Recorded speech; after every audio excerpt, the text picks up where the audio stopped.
Oi, o Dani aqui de novo. Hoje eu quero falar sobre os cargos que existem nas vagas gringas e no Brasil. Qual é a diferença entre esses cargos? A que cargos você deveria se candidatar, dependendo do seu nível de experiência ou até mesmo da sua expertise? Então eu vou dar uma geral, um overview sobre os cargos, a diferença entre os cargos que existem aqui no Brasil e nas empresas americanas e europeias. E eu espero que isso te ajude a encontrar a vaga correta para você, caso você queira trabalhar para fora. Vamos começar falando pelos cargos mais comuns da engenharia, que tem paridade aqui no Brasil e nos Estados Unidos. O desenvolvedor júnior também existe lá, é o Junior Software Engineer. Não é muito comum você encontrar vagas para Junior Software Engineer, mesmo porque a maioria das vagas começa geralmente pelo nível mediano. Ou a gente tem o estagiário, que é o intern lá, ou a gente tem as vagas de nível mediano, que aqui no Brasil seria o pleno, o desenvolvedor pleno, e lá fora eles chamam de software engineer. Às vezes as empresas acrescentam uma expressão indicando mid-level, indicando que aquela empresa fica num nível intermediário, mas na maioria das vezes você vai encontrar como software engineer apenas. Depois nós temos os cargos com maior senioridade.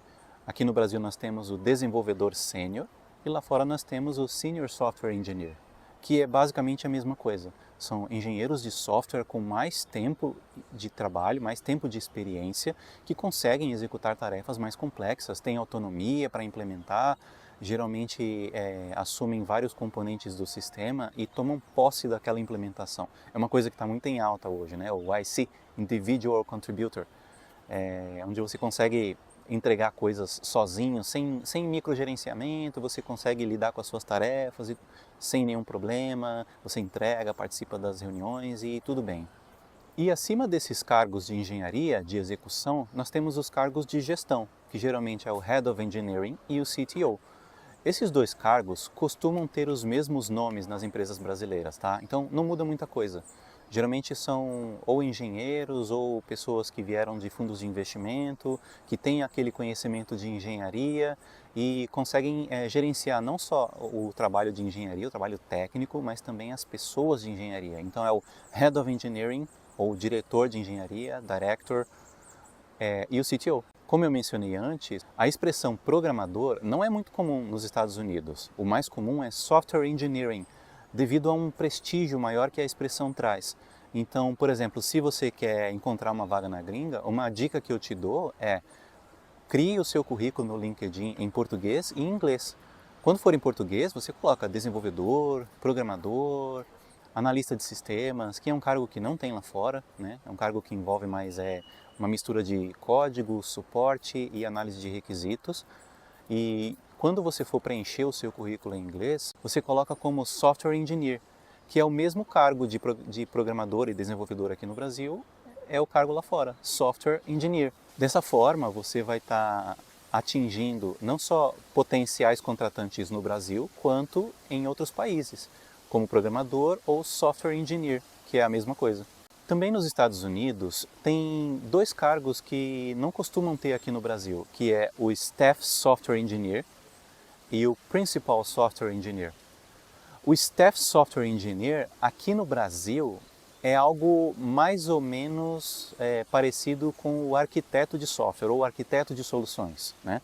É um profissional sênior de engenharia que consegue codar, escrever código como todo profissional sênior, mas ele também consegue fazer o desenho da arquitetura geral do sistema. Escolher os componentes que serão usados naquele sistema, fazer testes de performance, fazer testes para escolher quais são as melhores opções para usar naquele sistema, o que a gente costuma chamar de evaluation.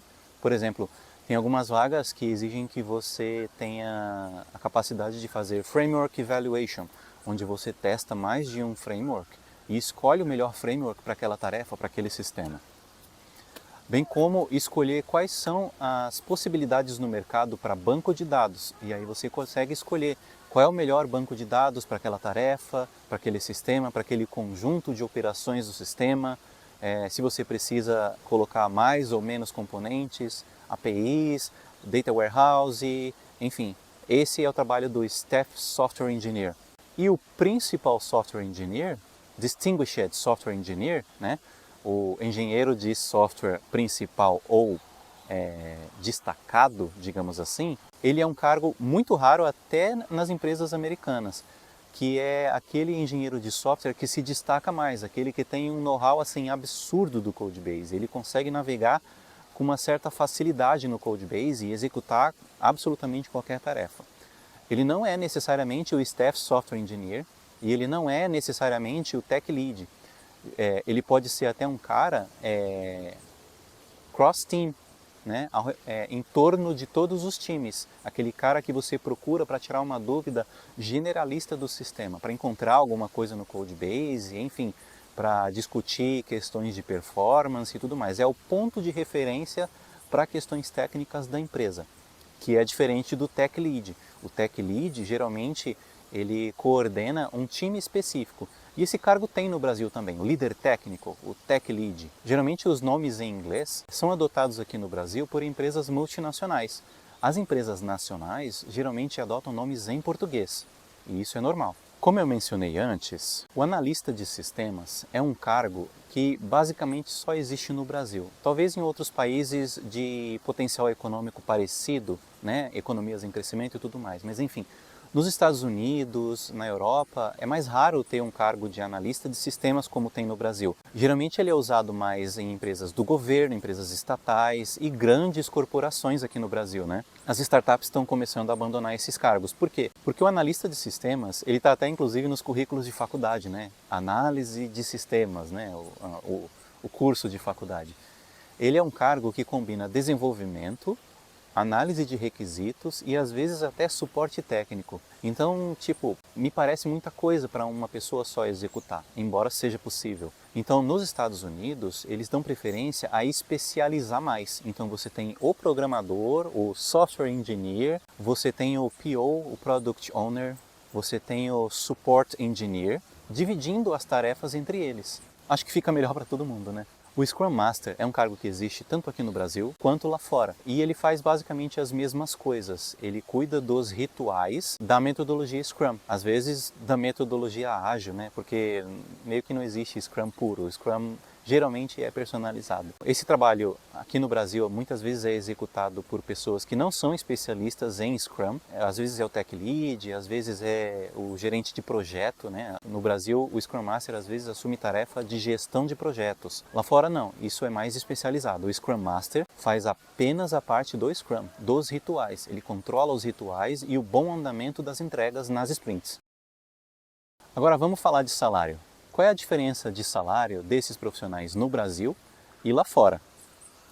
Eu estou com a minha colinha aqui, então isso foi feito com pesquisas, tá? Usando matérias, usando artigos do Google, usando conhecimento de LLMs como Grok, GPT e tudo mais. Então, eu já tenho experiência nos salários da minha área, mas em alguns outros cargos eu nunca trabalhei, então não tenho experiência, então eu vou usar a minha colinha. Um programador júnior, ou um Junior Software Engineer, ele costuma ganhar aqui no Brasil 5 mil reais, vai. Isso saído da faculdade, tudo certinho, né? O que dá aí uns 914 dólares. Existem empresas que pagam menos para ter uma economia de budget, né? Tem empresa contratando júnior a 2 mil, 3 mil reais, dependendo da região do Brasil. Esse tipo de coisa existe lá fora também, tá? Dependendo do estado onde você se encontra, nos Estados Unidos, o salário é diferente. Então, isso acontece. Só que as discrepâncias são menores. A diferença de salário de um estado para o outro é muito menor.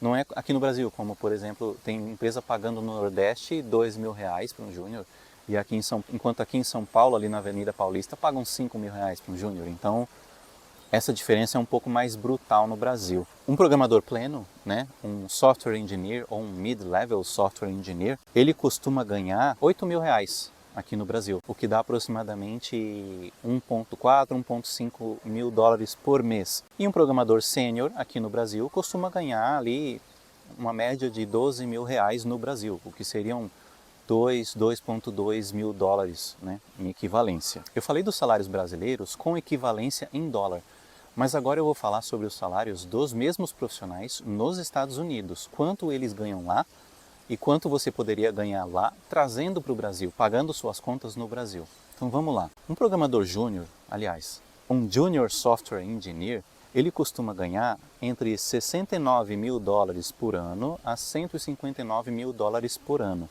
Isso é uma coisa que você tem que acostumar a dizer. Os salários nos Estados Unidos são calculados por ano e não por mês, tá? Mas não se preocupa, eu vou fazer a tradução para salário mensal para você. Esse salário do júnior de 69 mil dólares a 159 mil dólares por ano equivale aqui no Brasil a 5,8 mil dólares por mês ou 13,3 mil reais por mês. Esse salário de Junior Software Engineer nos Estados Unidos de 69 mil dólares a 159 mil dólares por ano, traduzido para salário mensal dá de 6 a 13 mil dólares por mês, o que no Brasil se traduz a entre 30 a 75 mil reais por mês. Um salário de mid-level, né, o software engineer, como você vai encontrar nas vagas, ele varia de 104 mil dólares por ano a 113 mil dólares por ano. Traduzindo para salário mensal, dá uma média ali de 8,5 mil dólares a 9,5 mil dólares por mês. O que em reais você pode converter para 48 mil reais por mês a 52 mil reais por mês. Já o salário de sênior, o Senior Software Engineer, as coisas começam a ficar ainda mais interessantes. O salário anual de um sênior é de 165 mil dólares por ano. Essa é a média. O que a gente traduz em dólares a 13,8, 14 mil dólares por mês e em reais 83 mil dólares por mês. Já imaginou você sênior, falando inglês, trabalhando para a gringa e trazendo esse salário, pagando os seus impostos, tudo certinho aqui para o Brasil? Esse foi o nosso overview sobre os cargos que existem no Brasil e nos Estados Unidos. Se você gostou desse tipo de conteúdo, eu acho que agora eu mereço o seu like e talvez até um comentário, dizendo aí o que você gostaria de ver nos próximos vídeos. Você gostaria de ver mais coisas sobre vagas na gringa, sobre vagas brasileiras, salário, impostos? O que mais você gostaria de saber? Até a próxima!